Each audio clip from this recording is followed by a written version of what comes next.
Next on Sisterhood of the Second Act. Jacqui Sobieski is one of a few but growing number of female winemakers. The co-owner of Virginia Mountain Vineyards talks about her growing winery and women winemakers. Diane Speaks' first act evolved into her second. The retired flight attendant loves traveling the world and bringing back treasures. Those treasures soon stocked her boutique, She's International. We'll meet both of these women on this edition of Sisterhood of the Second Act. Sisterhood of the Second Act is brought to you by Step out the door with confidence, ready to conquer the day. Whether you are going to the cafe down the street or headed into work, you know you will always look your best in Cabby Styles. Your stylist, Darlene Marshall, will help you pick the styles that make you sparkle. And Cabby has styles for all body types. Call Darlene at 540-330-6819, 540-330-6819, and follow her on Instagram at Dapper Darlin.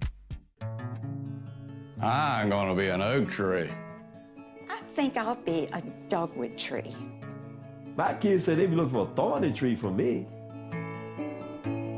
With Evergreen, you can be a tree. Our biodegradable urn combines your ashes, natural soil additives, and a native tree of your choice. Be a tree and grow for tomorrow. I want to be a tree. Learn more at evergreenmemorialtrust.com. Buy local this holiday season and get unique gifts on time. Start your holiday shopping at the New Moon Network store for original artwork by the Virginia artists featured on the Sisterhood of the Second Act set. You will also find Sisterhood merchandise there. Stop by the Earthworks Artworks Gallery at 228 South Pollard Street in Vinton, Virginia, or shop online at newmoonnetwork.com and have it delivered to you. Your purchase supports Virginia artists and local programming by the New Moon Network. There's more inside the hemp mill than CBD products. There's a community. Stop in for Friday's Coffee Talk to enjoy free hemp coffee and treats. Patent-pending products made from hemp for anxiety, pain relief, and organic healthy eating. Cannabinoid products you can trust because the hemp is locally grown, processed, and formulated by us with patent-pending formulations. That includes our Pet Calm and dog biscuits. The Hemp Mill, women-owned and operated with nutritional offerings, local cards, gifts, jewelry, and trending fashions made by women-owned businesses. TheHempMill.net. Now from the Fox Radio Roanoke studio, here's Kathy Heberle. Welcome to Sisterhood of the Second Act. I'm Kathy Heberle. Jacqui Sobieski and Brian Weber bought Virginia Mountain Vineyards in 2018. The two have led this small winery in beautiful Botetourt County through the pandemic and into the future. Jacqui, thank you for being with us today. Well, thank you. I'm really happy to be here. I'm very happy to have you here. So your winery is not too far from downtown Fincastle? Fincastle, yes. Right here in Virginia. And tell me, how did you and Brian come to own the winery? Well, we had very different careers before. Brian was a corporate lawyer for 30-some years, and I worked in financial services. And we just felt like we needed a change. I think you get a certain age, you start thinking about how much life you have left. And I'd been interested in wines for many years, and it felt natural, a natural choice. And the key was finding the right winery and vineyard. Okay, so you did do some scouting around before you landed here. We absolutely did. Okay. I mean, we were set on Virginia. Oh, good. Because we love Virginia. But we had not, and we had spent time more in the Northern Virginia area. And so we looked at some wineries and vineyards up there. But when we came down to Botetourt County and Fincastle, there was no question when we saw Virginia Mountain Vineyards that it was the one. It was. So that's so wonderful, because it sounds like you did your research. Yes, your appropriate absolutely. research. Yes. And so we're very lucky to have you here in Virginia. So tell me, have you always wanted to be in the wine business? Because you mentioned you've had a long interest in it. I think so. I was actually born in Paris, France. And my father was naval attaché many years ago. He always had a wine collection, and you can imagine living in France, the collection he had. So I think it just was in my blood. And I spent a lot of our traveling trips visiting wineries, both in Europe and on the West Coast in California. And so it just struck me one day that that would be something very different, very challenging. And we were looking for both a physical and mental challenge that was very different from what And your we had been husband is doing. totally on board, you were telling me, with Yes. this idea. Yes. I love that. Yeah, so you do it together. Yes, he really wanted, we do it together but apart, which I think is key for a happy marriage. Yes. He really manages the vineyard. Okay. So he is out in that vineyard every day, you know. He knows snow, those grapes rain. intimately. Exactly. And I focus more on the winemaking side of it. And so obviously there's a tight collaboration between us because you need great Right. grapes to make great wine. Absolutely. So tell us about your wine. So we have both sweet and dry wines. For those who don't know, dry wine means less sugar in it. Okay. And so a lot of people have a preference for dry or sweet wines. We have whites and reds. We grow 5 varietals currently. Cab Franc, Merlot, Petit Verdot are our reds, and Chardonnay and Treminette Are our your whites. That's right. That sounds really, really nice. So we are talking with Jacqui Sobieski, co-owner of the Virginia Mountain Vineyards. And there are a number of women in the wine business. Most hold positions, I'm told, in human resources, marketing, those types of things. Why are so few women actually making the wine and owning the businesses, do you think? I think having worked in business for many years, you saw many of the same trends. Okay. You might have people in the executive suite who were women, but they were usually heading up HR or marketing. And more as time goes, certainly in my career, you've seen women push into more and more roles. I do think one key thing for young women to think about is to get that science and math background to give you opportunities, because winemaking has, we do a lot of math, we do chemistry in the winemaking side. So I think part of it is preparing yourself for those future opportunities, and then being persistent and not letting any barriers be in your way. Well, I think that's wonderful. So do you know how many women are actually involved in the winemaking process right now in Virginia? Is that something? I know you are. Do you have a... I don't, but one anecdotal thing I can tell you is Virginia has 2 major trade groups, the Virginia Vineyards Okay. Association and the Vineyard Wineries Association. And when you go to the Virginia Vineyards Association, you see predominantly men. Okay. You see many more women at the Virginia Wineries Association. So we are starting to see those winemakers take hold in the state of Virginia. I love that. That's what our audience, we're catering to women here, and I want to inspire them, no matter where you are in your life. As you just shared, you can come from any career background and learn all about these wonderful things. So, so another follow-up question then is, are there any programs in Virginia or elsewhere to bring more women into the winemaking side of the business? What I'm starting to see, I know Virginia Wineries Association already has this where it's got a women's group organized within it. But one thing I'm really excited about, I was just yesterday, in fact, talking to Kari Ryder, who is the director of the Botetourt Chamber of Commerce. And he's forming something similar, a women's group. These are women's business group, but he wants the winery representation of Botetourt County to be strong in this group. So we're starting to see those kinds of opportunities organizing in a way that could be powerful. Yes, that sounds really good and supported. Yes, exactly. So owning a winery comes with built-in challenges. What challenges, if any, have you faced because you are a woman winemaker? Well, I think the first and foremost is when people arrive, they assume my husband's the winemaker, so he's quick to point all of their questions to me. I think that you have to probably be a little more persistent in your collaboration. The people in the Virginia winery business are very supportive of each other, but because it's been more male dominated, there's more natural mentoring going on amongst the men, and the women need to do something similar. Yes. And you would be a good one to be a part of an organization, I think, of other women. I would love to do that. Yes. I think we're going to advertise for you a little bit here. So it sounds like you did overcome some of these challenges. Was there a particular challenge you found as a woman winemaker that you had to overcome? I think that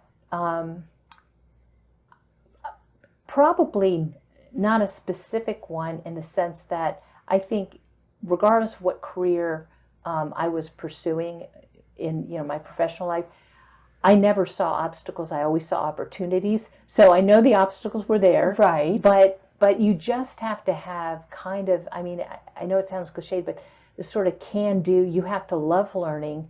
You have to go find the answers wherever they may be, and doors and windows will shut on you, and you just find another one. That's opened. That's right. Exactly. Good for you.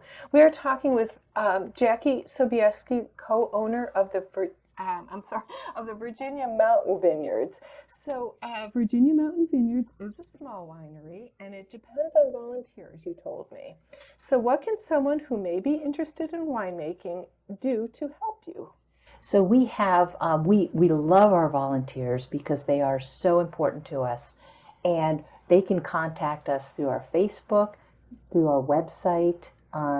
They can email us, contact the winery, and the types of things that we have. Recently, we've had over 50 people just this past weekend across different days helping us harvest. So that's kind of the culmination of all the work during the year, but even throughout the year, there's different things we're tending to the vines. And people love, I find, who have maybe indoor office kinds of jobs, getting out there on a weekend and being able to do something in nature and learn something really valuable. And to contribute, really, to something that's really, anything with nature, I think, makes you feel good to be outside. So I love that.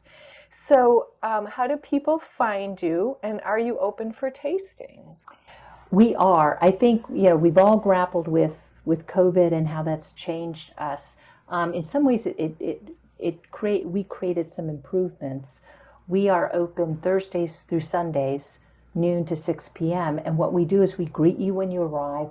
We have gorgeous outdoor seating in one of the most scenic mountainous views, I think, in the area. And we wait on you. We can serve you wine flights. We've got wine and chocolate pairings. You can bring picnics. You bring your dogs. You bring your kids. We've got, activities for them. And so it's just a great family outdoor experience. I love that. So, so because you're open on the weekends, do you have any special events going on? I think we mentioned you have music sometimes. We do.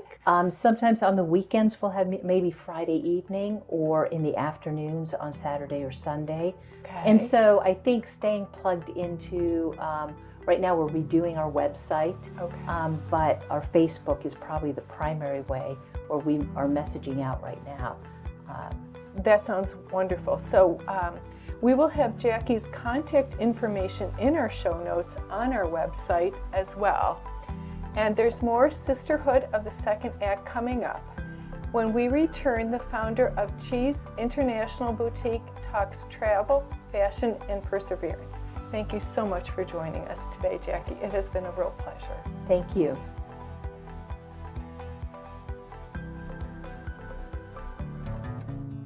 I'm going to be an oak tree. I think I'll be a dogwood tree. My kids say they be looking for a thorny tree for me. With Evergreen, you can be a tree. Our biodegradable urn combines your ashes, natural soil additives, and a native tree of your choice. Be a tree and grow for tomorrow. I want to be a tree. Learn more at evergreenmemorialtrust.com. Once again from the Fox Radio Roanoke studio, here's Kathy Heberle. Welcome back to Sisterhood of the Second Act. I'm Kathy Heberle. Diane Speaks traveled the world as an international flight attendant. It was a job she loved. After the 9/11 attacks in 2001, the airlines cut flight attendant pay by 40%. It was time to start thinking of a plan B. Diane joins us today to tell us about that plan B, or second act as we call it on our show. Thank you for being with us today, Diane. It's my pleasure. What was it about being an international flight attendant that you enjoyed so much? I got to meet lots of new people, even the flight crews from all different parts of the world. That was just exciting, seeing the different avenues they came from. And then, of course, flying and seeing new sights and going to Paris and Rome and, just, where else did we go? All over the world, actually. Did you really? It does sound very exciting. So I have a question. I hear that one of your favorite traveling activities is shopping. Okay. And how did you find these unique places to shop? Is it just because you went so often, or how did you do that? Well, when I first started flying and trying to find new places, I would go to areas in like Paris and different areas like that where they do wholesale for lots of local businesses. And then after a while, I started meeting designers from different places, and then I got invited to the shows. There's a big show in Milan that's almost equivalent to 40 of our civic centers, and they just have shoes and purses in all 40 of those civic centers. So, I got to see lots of different things that way. So I would say just kind of just doing some investigating and then meeting the designers at the different international shows. That was exciting. And I also do the shows in Chicago and New York. I don't do the shows in Atlanta because most of the shops from Roanoke, they go to Atlanta. So I like to be different. I like our things to be different. I love that. So when and how did you decide to have a boutique because of your shopping? So I had a shop in Salem. Okay. And it just got to be a lot trying to sell to friends or invite friends over and things like that. So I just started opening a boutique on Main Street in Salem. And that was a 950 square foot room, and I loved it. I thought it was pretty cool. Yes. It had everything I needed, and I was there for 10 years. And the people in Salem were just delightful to work with. I was told that that wouldn't be true because I wasn't from Salem, but that was not true. They embraced me and welcomed me and just really helped me with anything that I needed. So I was there for 10 years and hired a lot of Roanoke College students, which I loved. And then I decided to go to Roanoke. And so I'm downtown now in the big city, I would call it, in a 2,100 square foot building. Wow. And it's like getting your first apartment. The 900 square foot store was fine for me. And then when I went to the 2,100, I was like, oh my goodness, this is like a little Macy's or something. That's very nice. Mm-hmm. Good for you. We are talking with Diane Speaks, owner of She's International Boutique. And how did you decide what to sell? If you've gone to all of these places to see, oh my goodness, how do you decide? Well, I buy what I like. That's definitely one thing. And jewelry, of course, women love earrings, and so that was a big thing. Pashminas from India, because I'm always cold, so I figured everybody needed a pashmina. I have a couple. Yeah, most women have 10 or 15 when you go to the movies or church or on a cruise, you need a pashmina, and just a lot of different things. So I find different purses and some pearls, just whatever I think might sell, and then it's got to be unique, basically. Well, that's what I was going to ask next. So when shoppers come into the shop, what can they expect to find? Something different. I love that. Yeah, something different. So unique. Mm-hmm. I was in Milan, Italy, and I was shopping there, and that's just such a fabulous place. And I found this purse that looked like a license plate. I said, "Oh, this is just so adorable, darling. Where is it from?" They said, "Pittsburgh." How funny. So I went to Pittsburgh and got it. So it doesn't have to be an international item. Okay. It just has to be different. So what are some of the countries that are represented in your shop? Let's see. Mostly Holland. I shopped in Holland a lot because my last 3 years of 33 years in the business, I flew Holland to the point where I think some of the people thought I lived there, because I was there every Sunday. I would go. And so Holland, Greece for full-figured women. Those clothes are just very kind of swanky and not too expensive, but different. Yes. And then let's see, Istanbul, Turkey. Nice. In India, and I'm trying to go around the room in my mind, probably about 15 different countries. That's fantastic. And who are your clientele? I would say from maybe 28 to 88. Right. What feeds us mostly is some of the local women in Roanoke that like different things and know that they're not going to see themselves. They love our store. And then but mostly tourists, because we're right across the street from the Hotel Roanoke and Billy's, and so tourists come to the store. I'd say we had, before COVID, we had 3 to 5 conventions a week in Roanoke. Yes. Yeah, it was a lot more than I ever knew. Sure. And so those women and men come at 5:30 every time. Okay. After they get out of their meetings. Yes, yes. So who enjoys shopping at?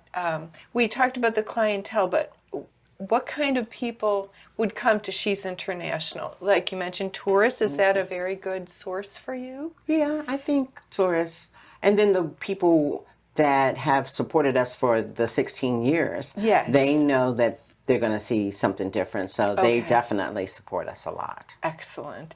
We are talking with Diane Speaks, owner of She's International Boutique. This is so exciting for me to learn about all these things.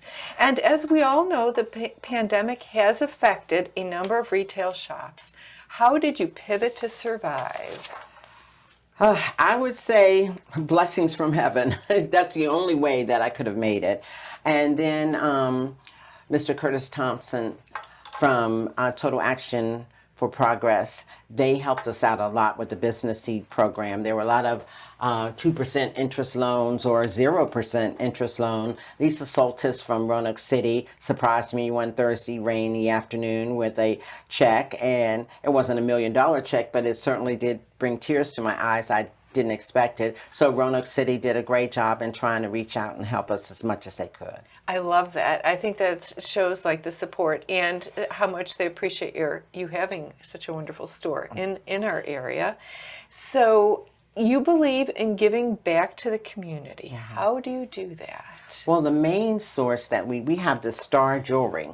And so, of course, Roanoke City Star. And so we collaborated with a nice lady named Claire and then Anita Price. And we wound up selling the Star Jewelry and giving a percentage of the money to a program called Rehousing Youth for Success in Education. And there are roughly 600 students in the Roanoke City School that are considered homeless. And so we give a percentage of those sales to help that. So we've done lots of things. I really love having, I won't call it a pulpit, but having a place to be able to bring attention to different people, because we have more homeless people in Roanoke City than unbelievable. So we do a lot of stuff, coats and sweaters and sleeping bags and pillows, and we collect from the community that way, and they're very generous. I love hearing that because I didn't even realize that there's local stores that I mean, obviously we have our missions and everything like that, but I think that when a place of business also does that, because I think sometimes that's a population that doesn't get the attention that they need. And so going back to just a few of the clothing items that you mentioned, do you also have, it sounds like you have accessories and clothing. Do you have things for the home, like home decor? Not too much. Not too much, but jewelry. What are your best selling items? We have this bag, it's called a tulip bag. It looks just like a tulip. It's from Holland. And I met a young 25-year-old lady who was making it years ago, and I thought, I don't know how it might sell in America. So I waited about a year, and then I decided to buy it, and I could be richer than Oprah if I had bought that bag. I mean, it just flies out the door. It's a leather, and so it's a little pricey, but people buy it like it costs $20. But you have to make sure that you are not shy if you buy that bag, because people stop you every 10 minutes. Like, what is that? Oh my goodness, I haven't seen anything like that ever. So it's been a huge seller. So I would say purses and jewelry are always popular. Well, yeah. those also make wonderful gifts. So Yeah. for women that want to get an unusual gift, we have a place now that I'm more aware of that has an international flair, it sounds like. But you said it also carries some local or stateside or American type of things. And then I think one question that comes to my mind is, can you help women match an outfit like you mentioned? Maybe sweaters and things like that. So that if they came into the store and they were looking for something unique, would you suggest that they wear what they're trying to maybe match up, so that you can provide them maybe sweaters or wraps that they could wear to dress up with it? Because I know sometimes I have a shirt and I think, I don't know where to get something that would match this. Like a local stylist, is that what you're saying? Yes. Well, yes, we could be your local stylist. That's not a Yes. problem. Sometimes the women that come in, they're looking very conservative, but they choose something that is a little bit outside of the box, Right. which we have both. We have Okay. nice plain sweaters and nice shirts and plain black pants. But we also have a couple of dresses like, oh my goodness, And we have women in Roanoke that, just like, oh yeah, no, this is me. And based on what maybe they have on, you're not thinking that, but when they put it on, it's like, Yes. oh goodness, Hollywood Academy Award, ready to go. See, I love that. So Diane, I hear that you also offer virtual shopping. Can you tell us a little bit about that? Yes, it's been a year and a half, almost 2 years now since COVID. Yes. And downtown was a ghost town. And so still some of my clients are still not comfortable with coming out as much. So Right. I have a genius marketing man. His name is Jacqui Sobieski, and he came up with this plan called virtual shopping. And you can just go on our website and you can put in a request like, Diane, I want to shop with you Thursday from 12:30 to 1. And I'm like, okay. And then you say, hey, I want to talk about necklaces with crosses, or I want to see all of your tulip bags, or maybe I want to see pashminas. And so between 12:30 and 1, I will Zoom in with you and show you all the pashminas or all the purses with the tulip bags. So whatever it is you like. And then that way, we try to do same-day same-day delivery if you live here in Sure. Roanoke. If not, the next Yes. day we ship it out. So all you need is a credit card, and you can place an order and do your shopping without even coming and parking and going into the store if you That's like. exactly right. I think that is the most personalized, wonderful service I have ever heard about. So I'm really glad that we mentioned that for you. How is that going? So far, so good. It's kind of slow. I called on my cousins and my Right. nieces and practiced on them because I'm not real savvy with that part as far as Zooming and stuff. But it went pretty well. They were able to help me through it. So, I think there's a lot of people, a lot of our tourists Yes. that go, live in New Jersey and different places. They have called back and made appointments, and we have been able to let them shop till you drop online. I love that. That is really nice, and that reaches people that can't come to town. Diane, thank you so much for being with us today. You're very welcome anytime. It was such a pleasure to have you. And we will have Diane's contact information in our show notes on our website at sisterhoodofthesecondact.com. And we will be back to wrap up the show after this. Kathy's wardrobe provided by cabbie stylist Darlene Marshall. See the styles in our show notes at sisterhoodofthesecondact.com. I want to thank Jacqui Sobieski and Diane Speaks for being with us today. These amazing women taught us how they turn their passions into profits and are inspiring us to follow our dreams. I'm Kathy Heberle. Join us again next week for another edition of Sisterhood of the Second Act.